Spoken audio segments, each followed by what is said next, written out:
നമ്മുടെ നാട്ടിലൊക്കെ ഉണ്ട് ചില ചങ്ങാതിമാർ, അവർ സർവ്വവേദ സത്യവാദികളാണ്. CH മുസ്തഫയൊക്കെ അയാൾ പറയുന്നത് ബൈബിൾ മുഴുവനായിട്ടും ഈസാ നബി അലൈഹി സ്വലാത്തു വസ്സലാമിന് അവതീർണമായ ഗ്രന്ഥമാണെന്നാണ്. എന്ത് പോയത്തും!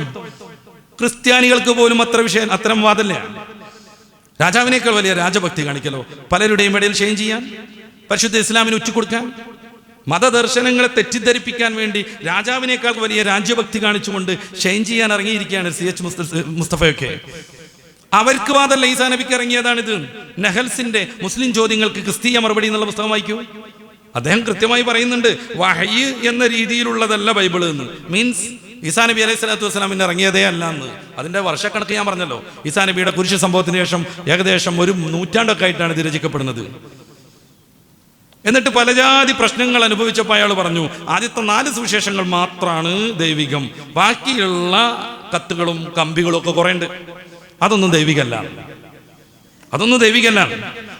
നിങ്ങൾ കഥ കേൾക്കാറില്ലേ?